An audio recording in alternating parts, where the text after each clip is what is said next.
रात के 2:30 बजे झिंगुरों की आवाज के बीच भोपाल का 5 मंजिला लीलावती हॉस्पिटल एक भूत बंगले जैसा लग रहा था। चारों तरफ सन्नाटा था और उस सन्नाटे में एक पायल की आवाज गूंज रही थी। ये इस टाइम हॉस्पिटल में पायल की आवाज कहाँ से आ रही है? अरे होगी कोई गांव की औरत, तुम्हें पता है ना इन लोगों का। छोड़ो और उस दिल के मरीज को देखो जाकर। हाँ देखती हूँ। नर्स उस मरीज के पास पहुंची। उस समय तक सब कुछ नॉर्मल था, लेकिन तभी अचानक उस मरीज का बीपी बढ़ने लगा। उसकी सांसें तेज हो गईं और वो छटपटाने लगा। नर्स डॉक्टर को बुलाने के लिए भागने वाली थी, पर तभी उस मरीज ने नर्स का हाथ पकड़ लिया और दूसरे हाथ से वो एक तरफ को इशारा करने लगा। अरे मुझे छोड़ो, मैं डॉक्टर साहब को बुला कर लाऊंगी, तभी तो तुम बच पाओगे। लेकिन उस मरीज ने नर्स का हाथ नहीं छोड़ा। अब वो इतनी बुरी तरह तड़प रहा था जैसे कोई उसे करंट लगा रहा हो। उसके सिरहाने लगी हुई मशीनें ऐसी आवाजें कर रही थी जैसे फटने वाली हो। और तभी अचानक मशीन का शीशा टूटा और उस मरीज का तड़पना बंद हो गया। वो मर गया, लेकिन उसकी एक उंगली अभी भी एक तरफ इशारा कर रही थी। नर्स ने जब उस तरफ देखा तो सामने एक प्रेग्नेंट औरत खड़ी थी, जिसकी टांगों के बीच से खून टपक रहा था और वो लगातार उसे घूर रही थी। वो फौरन चिल्लाकर वहां से भागी। कोई है, वहां कोई है। क्या हुआ? ये अस्पताल सही नहीं है। यहाँ रोज एक मरीज की सडन डेथ होती है और आज शायद मैंने उस सडन डेथ की वजह को देख लिया। क्या मतलब? मतलब ये है कि लोग बीमारी से नहीं मर रहे हैं, लोग खौफ से मर रहे हैं। इस अस्पताल में कोई भूत है। मैं तो जा रही हूँ यहाँ से। मुझे भले कहीं और काम मिले ना मिले, पर मैं यहाँ काम नहीं करूंगी। ये कहकर वो नर्स अस्पताल से भाग गई और फिर कभी वापस नहीं आई। हालांकि उसकी बात पर किसी को यकीन नहीं हुआ। सबको यही लगा कि दिल का मरीज था, बस मर गया।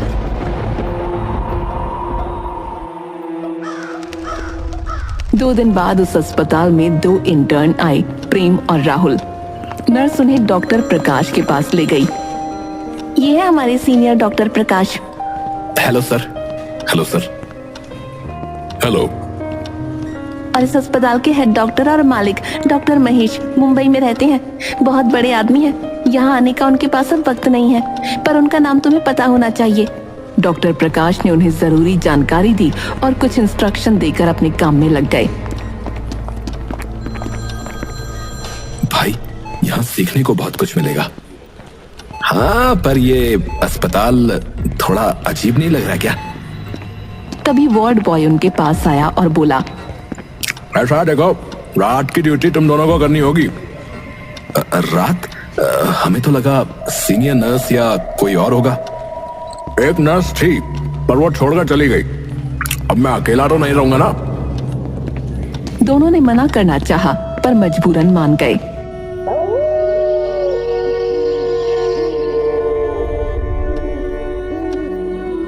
अस्पताल में चारों तरफ सन्नाटा था। यार, ये जगह तो सच में हॉरर फिल्म का सेट लगती नहीं? यार बस रात बीत जाए, कल से दिन की शिफ्ट ले लेंगे। इंटर्न्स को डे शिफ्ट नहीं मिलती यार, भूल जा। एक मरीज को ऑक्सीजन की जरूरत है भैया, 4थी मंजिल से सिलेंडर लाना होगा। अब तू जा प्रेम, मैं यहाँ देख लूंगा। प्रेम 4थी मंजिल की तरफ बढ़ा।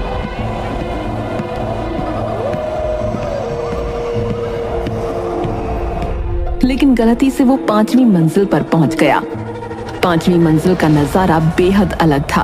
वहां सब कुछ परफेक्ट था। साफ सफाई ऐसी कि बाकी मंजिलें उसके सामने फीकी लगती थीं। लेकिन अजीब बात ये थी कि वहां कोई भी नहीं था। इतना बढ़िया फ्लोर और यहाँ कोई भी नहीं। तभी उसे रोने की धीमी आवाज सुनाई दी। ये आवाज, यहाँ कौन रो रहा है? लगता है नीचे वाले फ्लोर से आ रही है। वो थोड़ा आगे बढ़ा तो आवाज और तेज हो गई। डरते डरते उसने सिलेंडर उठाया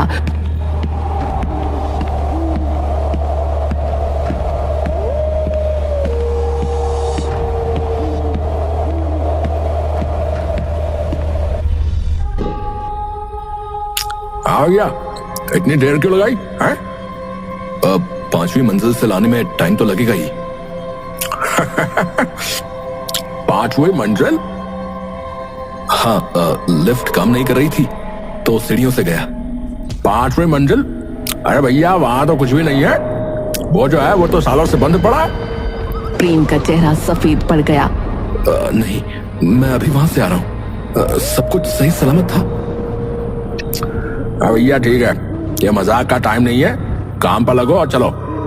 प्रेम कुछ नहीं बोला। मरीज को ऑक्सीजन लगाकर प्रेम और राहुल कुछ देर अस्पताल की नर्सिंग स्टेशन पर आराम से बैठे। यार राहुल, मुझे अभी समझ में नहीं आ रहा है कि मैं जिस 5वें फ्लोर पर गया था वो इतना अलग क्यों था यार, इतना शानदार, और अब वार्ड बॉय कहता है कि वो बंद पड़ा है। अरे यार, तू रात की ड्यूटी पहली बार कर रहा है ना, शायद इसीलिए तेरी थकान और डर तुझे कुछ ज्यादा ही सोचने पर मजबूर कर रहे हैं। नहीं यार, चलो मेरे साथ, अभी चलते हैं 5वें फ्लोर पर, सब पता चल जाएगा। राहुल पहले मना करता रहा, लेकिन प्रेम के बार बार कहने पर आखिरकार मान गया।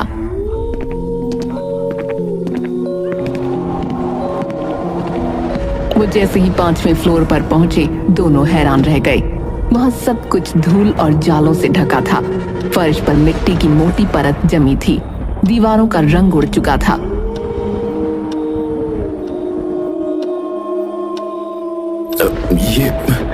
ये कैसे हो सकता है? मैं अभी कुछ देर पहले यहीं पर था यार, ये फ्लोर तो बिल्कुल नया लग रहा था। अबे यार, तू पागल हो गया क्या? देख, यहाँ कुछ भी नहीं है। तभी एक आवाज आई, आओ आगे आओ, डरना मत, आगे आओ। ओए, तूने कुछ सुना क्या? ये क्या था यार? हाँ, लेकिन ये कहां से आ रही है?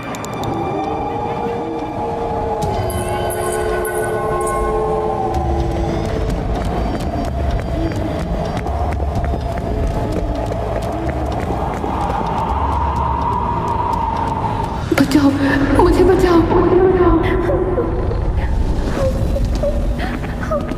वो महिला मरीज कुछ कहने की कोशिश कर रही थी, लेकिन उसकी आवाज जैसे गले में ही अटक गई थी।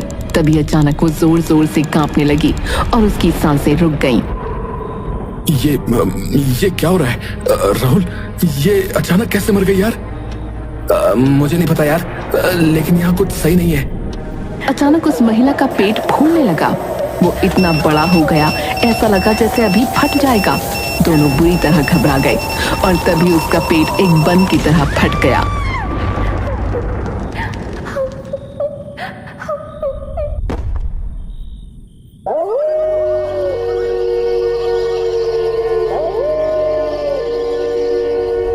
लेकिन अगले ही पल सब कुछ फिर से नॉर्मल हो गया। ये सब क्या था? ये हमें भ्रम हो रहा है क्या? उन्होंने तुरंत वार्ड बॉय को बुलाकर मरीज की मौत के बारे में बताया, जिसने डॉक्टर प्रकाश को जानकारी दी। डॉक्टर प्रकाश आते ही गुस्से में चिल्लाए, तुम लोग अभी भी यहाँ नई ड्यूटी के हिसाब से ढल नहीं पाए हो। ये सब तुम्हारी थकान और डर का नतीजा है। लेकिन सर, 5वें फ्लोर पर। 5वां फ्लोर? वो 5 साल से बंद पड़ा है, वहां कोई नहीं जाता। वो तब से बंद है जब एक गर्भवती महिला की वहां मौत हुई थी। अब दोबारा वहां मत जाना, समझे? प्रेम और राहुल ने सिर झुकाकर माफी मांगी और वहां से चले गए।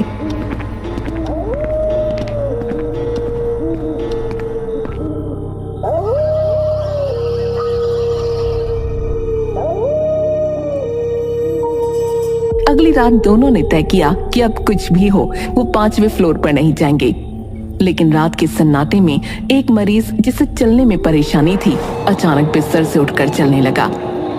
राहुल, ये मरीज, ये तो चल ही नहीं सकता था ना? मरीज तेजी से दौड़ने लगा। उसकी चाल इतनी डरावनी थी कि दोनों सहम गए, लेकिन वो भागता गया। अचानक वो मुड़ा और उसकी शक्ल डरावनी हो गई। वो वापस आकर अपने बिस्तर पर गिर पड़ा। दोनों दौड़कर उसके पास पहुंचे, लेकिन वो मर चुका था। तभी अचानक उसने दोनों का गला पकड़ लिया। बचाओ, बचाओ, बचाओ, बचाओ, बचाओ। वार्ड बॉय दौड़ कर आया, लेकिन वहां सब कुछ सामान्य था। मरीज अब शांत था, लेकिन हमेशा के लिए। प्रेम और राहुल ने उस मरीज की मौत की जानकारी डॉक्टर प्रकाश को दी। इस अस्पताल में सडन डेथ आम बात है। राहुल और प्रेम को डॉक्टर का ये जवाब अजीब लगा। राहुल ने गुस्से में कहा, ऐसा है, मैं ऐसे अजीब अस्पताल में और काम नहीं कर सकता जहां मरीज ऐसे मरते हैं और कोई परवाह नहीं करता। वहां काम करना नामुमकिन है। राहुल ने नौकरी छोड़ दी और वहां से चला गया, लेकिन प्रेम रुक गया। राहुल जा सकता है, लेकिन मैं यहां से ऐसे नहीं जाऊंगा। मुझे ये पता लगाना है कि इस अस्पताल में आखिर चल क्या रहा है। अगली रात प्रेम अकेला नर्सिंग स्टेशन पर बैठा था। तभी एक गर्भवती महिला उसके पास आई। मुझे मदद चाहिए, प्लीज हेल्प मी। प्रेम ने उसे लेटाया और तुरंत डॉक्टर प्रकाश और नर्स को बुलाया। जब वो आए तो वहां कोई महिला नहीं थी। क्या तमाशा है ये? तुम्हें लगता है कि हम खाली बैठे हैं? यहाँ मरीजों की जान बचाने का काम होता है और तुम हमें बेवजह परेशान कर रहे हो। सुधर जाओ वरना नौकरी छोड़ दो। प्रेम ने कुछ नहीं कहा। डॉक्टर और नर्स के जाने के बाद वो वहीं बैठा रहा, लेकिन उसका दिल बेतहाशा धड़क रहा था। तभी उसे आवाजें सुनाई देने लगीं। 5वें फ्लोर पर आओ, मुझे बचाओ प्लीज। प्रेम घबराया, लेकिन आवाजों के पीछे पीछे चल पड़ा। सीढ़ियां चढ़ते हुए उसके पसीने छूट रहे थे।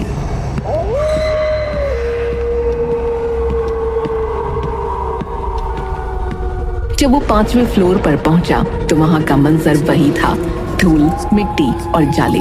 लेकिन इस बार बीच में एक बेड पर वही गर्भवती महिला बैठी थी। प्लीज मेरी मदद करो, मेरा बच्चा, मेरी डिलीवरी करवा दो, मुझे बचा लो। प्रेम डर के मारे कांप रहा था। उसे कुछ समझ नहीं आ रहा था कि वो क्या करे, लेकिन जैसे जैसे वो उसकी मदद करने के लिए आगे बढ़ा, महिला का रूप बदलने लगा। उसकी स्किन सफेद और भद्दी हो गई, उसकी आंखें गड्ढों में समा गईं, उसके बाल बिखर गए और वो एक जिंदा लाश की तरह दिखने लगी। तुम कौन हो? ये क्या हो रहा है? प्लीज मुझे बचा लो, मेरी डिलीवरी करा दो। प्रेम डर से कांपते हुए पीछे हटने लगा, लेकिन तभी उसने एक बच्चे के रोने की आवाज सुनी। प्लीज मुझे और मेरे बच्चे को बचा लो। प्रेम का डर अचानक सहानुभूति में बदल गया। उसे इस खौफनाक दिखने वाली महिला पर भी तरस आ गया। मैं तुम्हारी मदद करूंगा। मुझे बताओ कि क्या करना है, बताओ मुझे। महिला ने हैरानी से प्रेम की ओर देखा और उसका रूप फिर से पहले जैसा हो गया। पर जैसे ही प्रेम महिला की मदद करने के लिए आगे बढ़ा, माहौल अचानक बदलने लगा। 5वें फ्लोर की धूल, गंदगी और जाले गायब हो गए। वहां एकदम चमकदार सफाई और नई दीवारें दिखने लगीं। ऐसा लग रहा था मानो वो किसी और ही दुनिया में आ गया हो। महिला अब धीमे धीमे प्रेम की ओर बढ़ने लगी। तुम समझते हो कि मैं यहाँ बच्चा पैदा करने आई हूँ? नहीं, मैं यहाँ तुम्हें सच बताने आई हूँ। इतना कहते ही महिला का पेट अचानक अंदर चला गया। प्रेम ये देखकर सन्न रह गया। उसने घबराकर कदम पीछे खींचे और जान बचाने के लिए भागा, पर अचानक वहां के दरवाजे अपने आप बंद हो गए।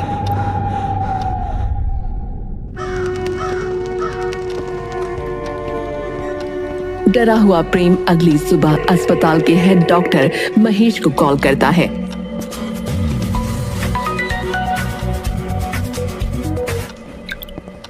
सर, वो महिला, वो बुरी आत्मा है सर। उसने कहा है कि जब तक वो आपको मार नहीं देगी चैन से नहीं बैठेगी। क्या बकवास कर रहे हो? ये कैसा मजाक है? सर प्लीज मेरी बात मानिए। वो आत्मा सबको मार रही है। हमें किसी तांत्रिक या पंडित को बुलाना होगा। मेरे पास एक आइडिया है। वो आपको देखकर बेकाबू हो जाएगी और तब तांत्रिक उसे कैद कर लेगा। डॉक्टर महेश ने बड़ी मुश्किल से प्रेम की बात मान ली।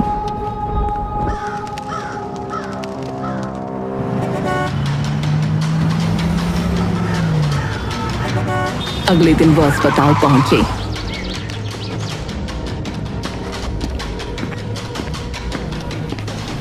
अस्पताल पूरी तरह खाली था। वहां कोई मरीज, नर्स या अन्य स्टाफ नहीं था। प्रेम, ये क्या मजाक है भाई? अस्पताल में कोई भी क्यों नहीं है?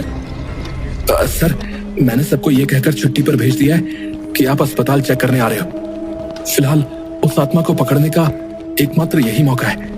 तांत्रिक भी यही आने वाला है। आप बस अंदर चलिए।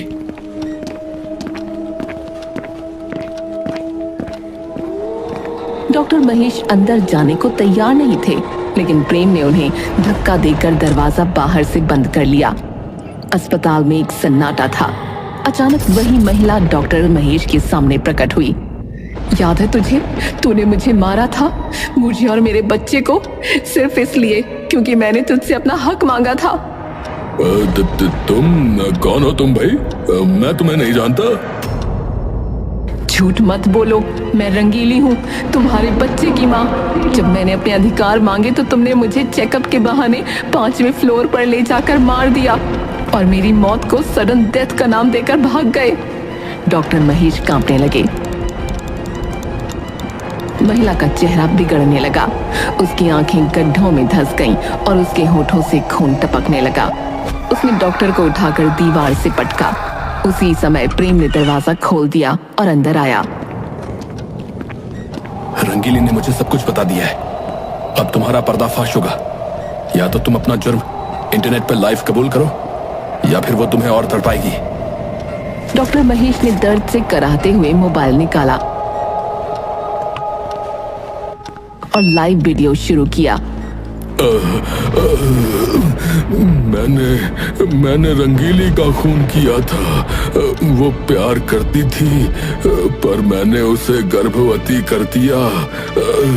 और जब उसने मुझसे शादी और अपने अधिकारों की मांग की, तो मैंने उसे 5वें फ्लोर पर मार डाला। महेश, ये तुम क्या कर रहे हो? मैं प्रेग्नेंट हूँ, मेरे पेट में तुम्हारा बच्चा है। अरे भाड़ में जा तू और तेरा बच्चा है? नहीं नहीं, प्लीज ऐसा मत करो। तुम्हें इस बच्चे को अपना नाम नहीं देना मत दो, पर प्लीज मारो मत। मेरे माथे पर तुझे बेवकूफ लिखा दिख रहा है क्या? है जो मैं तुझे जिंदा छोड़ूंगा? तू पहली नहीं है। तो जैसे जाने कितने मरीजों और नर्सों का मैंने मुंह बंद कराया, समझी?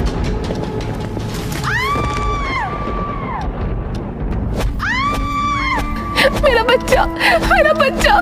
महेश को तरस नहीं आया। पहले तो उसने उसे बुरी तरह पीटा और पीटने के बाद उसे एक इंजेक्शन लगाया, जिससे उसकी मौत हो गई।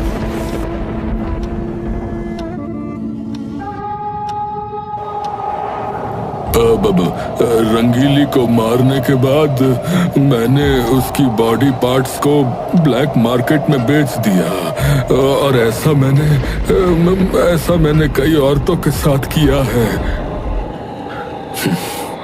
डॉक्टर के रूप में हैवान है तू, हैवान।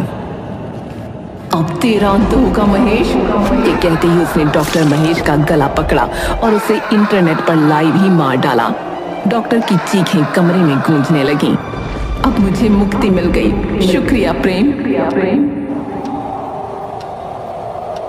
प्रेम ने धीरे धीरे महिला को गायब होते देखा। माहौल में एक सन्नाटा छा गया। प्रेम ने गहरी सांस ली और अस्पताल से बाहर आ गया।